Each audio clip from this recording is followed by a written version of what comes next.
कितने गहरे संकेत हैं परमात्मा के। और इन लोगों ने सतगुरु का जन्मदिन मना दिया, और इससे भी बढ़िया, इससे भी घटिया कर्म इन्होंने और कर डाला संगत में। गुरु को मानुष साबित करते हुए, परमात्मा को मानुष साबित करते हुए। देखो पुण्यात्माओं, क्योंकि ये सतगुरु को परमात्मा नहीं मान पाए, सतगुरु रामपाल जी महाराज जी को भगवान नहीं मान पाए, और इन्होंने कितनी बड़ी महागलती कर डाली। दुनिया को मौका दे दिया ये बोलने के लिए कि तुम एक तरफ तो अपने गुरु को भगवान कहते हो। अरे भगवान को अंग्रेजी नहीं आती क्या? परमात्मा को तो सारी भाषाएं आती हैं। ये तो जगत वाले भी जानते हैं कि जो परमेश्वर है, जो परम पिता है, वो तो पशु पक्षियों तक की भाषा का जानता है, उनके मन की बात को जानता है। जो बोलते नहीं, दिमाग में नहीं आई उससे पहले की उन भाषाओं को जानता है कि ये क्या सोचेगा, क्या बोलेगा। वो होता है परमेश्वर, अंतर्यामी। इन्होंने क्या किया पुण्यात्माओं? सतगुरु रामपाल जी महाराज जी को आम मानुष समझते हुए इन्होंने गुरु जी के सत्संगों का, कि भाई जो विदेशी लोग हैं उधर से भी पैसा आए, उधर से भी दान आए, तो विदेशी लोग तो कैसे समझेंगे अंग्रेज लोग, क्योंकि गुरुजी तो हिंदी में सत्संग करते हैं। तो इन्होंने एक नया तरीका निकाल लिया। इन्होंने गुरुजी के सत्संगों को अंग्रेजी में डबिंग कर दिया, यानी होठ तो गुरुजी के हिल रहे हैं और अंग्रेजी में कोई और बोल रहा है, और परमेश्वर के विधान को भूल गए। पुण्यात्माओं, परमात्मा कहते हैं कि सतगुरु के मुख से निकले वचनों से, क्योंकि हमारे कुछ पाप कर्म ऐसे होते हैं वो गुरुजी के वाणियों से ही कटते हैं। तो पुण्यात्माओं, पता नहीं किस नशेड़ी, किस शराबी व्यक्ति की आवाज को उस कबीर साहिब की आवाज के ऊपर फिट कर रखा है। सोचो इन्होंने गुरुजी को क्या माना है। पहले सुनिए और फिर आगे गुरुजी क्या कह रहे हैं। आपको गुरुजी का वीडियो सुनाएंगे। गुरुजी कह रहे हैं, क्या यह दास अंग्रेजी नहीं जानता? क्या यह दास अंग्रेजी नहीं जानता? लेकिन अंग्रेजी बोल के सुनाऊंगा किसको? तो पुण्यात्माओं, फिर क्या सुनने को बाकी रह गया? और सुनिए इनका ये मनवस आचरण। Is in human form. Holy Vedas have told us that Almighty is present on the third level of the Dhyu Lok, which means illuminated Lok in human and is visible like a king and comes from that Lok to meet such souls here. So who have क्या मैं अंग्रेजी नहीं जानता? लेकिन उस English को बोलकर मैं समझाऊंगा किसने?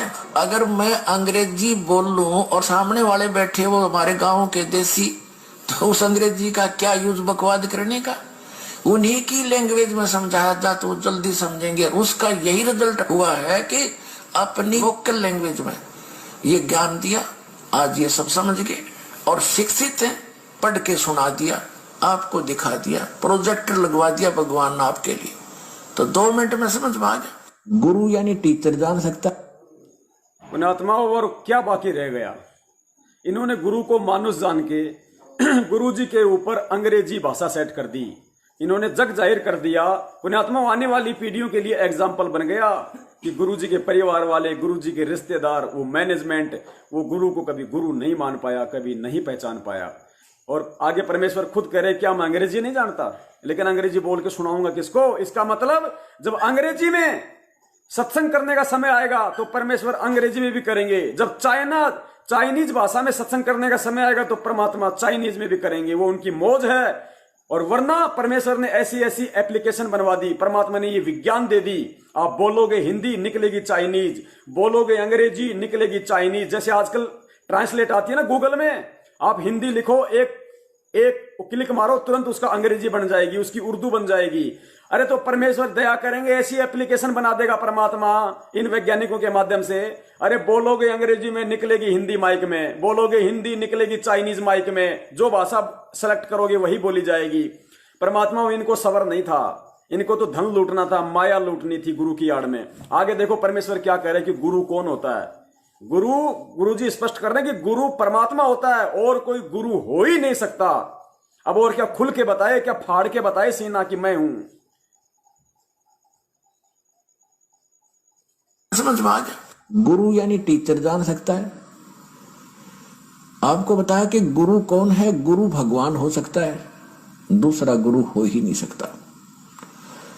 क्योंकि गुरु सारी, सतगुरु कहो, गुरु कहो, सतगुरु इसलिए कहना पड़ गया कि नकली गुरु नहीं होंगे। नहीं तो गुरु शब्द पर्याप्त है।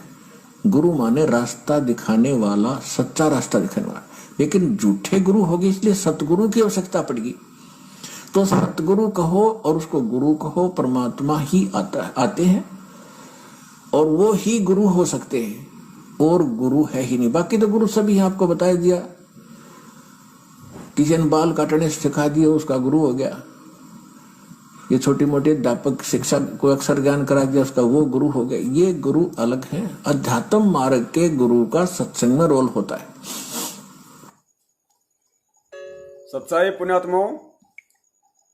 पुण्यात्माओं, दास को जितनी परमेश्वर ने हिम्मत दी बोलने की, और जितनी परमात्मा ने दास को सद्बुद्धि दी सब शब्द निकालने की, पुण्यात्माओं, दास ने परमेश्वर को साक्षी मानकर और सतगुरुदेव जी की सत प्रेरणा से दास ने अपना शिष्य धर्म निभाते हुए तन मन से आप जी के सामने ये सेवा की है। और आज सारनाम हमारा विषय था, और सारनाम के विषय में परमात्मा ने जितना बतवाना था पुण्यात्माओं खुल के आपके सामने रख दिया है कि परमात्मा ने सन 1994 से 2020 तक किसी को भी असली सारनाम नहीं दिया है, क्योंकि असली सारनाम के लायक अभी तो कोई हुआ ही नहीं है। इस वीडियो को देखकर परमात्मा के सत्संगों की गहराई को समझकर कि सारनाम के लायक कौन आत्मा होती है, कब परमेश्वर सारनाम की दया करेंगे ताकि उसके बाद उसका नाम ही खंड ना हो, कोई मर्यादा ही भंग ना हो, वो स्थिति भगत की किस दिन आएगी, कब आएगी, उसके बाद परमेश्वर उस अनमोल जड़ी बूटी की अपने बच्चों पे दया करेंगे। और पुण्यात्माओं, बहुत सारे भगत भाई हैं जिनको जैसे जो कहते हैं कि भाई सारनाम मिला हुआ है, तो पुण्यात्माओं इन मनवस लोगों को छोड़ के, इन गुंडों को छोड़कर जो अन्य आत्माएं हैं जिनको सतगुरु रामपाल जी महाराज जी ने अपने मुख कमल से दिया, चाहे कुछ भी दिया हो, पुण्यात्माओं ये भक्ति विश्वास की है। सारनाम तो खैर असली नहीं दिया परमात्मा ने, लेकिन ये भगत के ऊपर डिपेंड है। अगर भगत है वास्तव में तो पुण्यात्माओं गुरु ने चाहे आपको कुछ भी शब्द दे दिया सारनाम के नाम पर, सारनाम कहकर, चाहे आपको चोर चोर चोर ये 3 शब्द दे दिए, लेकिन आप शिष्य हैं। आपके लिए यदि आपने गुरु को परमात्मा माना है तो आपके लिए आपके गुरु के द्वारा दिए गए वो 3 शब्द या 4 शब्द, चोर चोर चोर, कुछ भी आपके लिए असली सारनाम है। क्योंकि भक्ति विश्वास की है। विश्वास के बल पे मीरा ने पत्थर में भगवान प्रकट कर दिया था। हमें तो जीता जागता भगवान मिला हुआ, कबीर भगवान। ये विश्वास की भक्ति पुण्यात्माओं। परमात्मा यही रिहर्सल कर रहा था कि देखता हूं ये सारनाम के योग्य हुए हैं या नहीं हुए हैं। परमेश्वर को तो पहले से पता था ये कितने योग्य हैं, लेकिन इन नालायकों के जरिए इनको नकली सारनाम की पुंगी पकड़ाकर और इनका आचरण दिखाकर, इनके घटिया कुकर्म दिखाकर उस परमात्मा ने आप और हम आत्माओं को सचेत करना था, चेताना था कि भाई सारनाम के लिए ज्यादा जल्दबाजी ना करना। सारनाम उस दिन दूंगा जिस दिन मैं समझूंगा कि तू योग्य हो गया। मैं सारनाम देने का अधिकारी हूं, तू केवल प्रार्थना करते रहने का अधिकारी है। और सारनाम उस दिन दूंगा जिस दिन तू योग्य हो जाएगा। तो पुण्यात्माओं, परमेश्वर की दया से दास की सेवा पूरी हुई। और आप सभी भाई बहनों की देखो ये जिम्मेदारी बनती है। आज हमारा बाप जेल में है और हमारे बाप को जेल में करवाने के पीछे वो तो समर्थ है, अंतर्यामी है, लेकिन खेल खेलता है पुण्यात्माओं हम नीचों की आंखें खोलने के लिए। तो आज अगर हमारा बाप जेल में है तो हम सब भाई बहनों की क्या जिम्मेदारी है? हमारे बाप को जेल भेजने वालों की हमने गुलामी करनी है, या फिर हमने ये सत्य जनमानुष के सामने रखना है, पूरी दुनिया के सामने रखना है? क्योंकि पूरी दुनिया परमात्मा का बच्चा है। सबको मालूम होना चाहिए कि परमात्मा कौन है और परमात्मा के साथ में किन लोगों ने उनको मानुष समझ के उनके साथ में ऐसी घटिया हरकतें की हैं। तो ये संदेशा दास अपनी सेवा में बिल्कुल भी चूक नहीं करेगा। दास की चाहे जान चली जाए, चाहे गर्दन उड़ा दे कोई, दास तो अंतिम समय तक, जब तक सतगुरुदेव जी नहीं आ जाएंगे, ये सेवा इसी तरीके से चालू रहेगी। और जिस भाई ने करनी है तो शौक से करे, अपने लिए करेगा।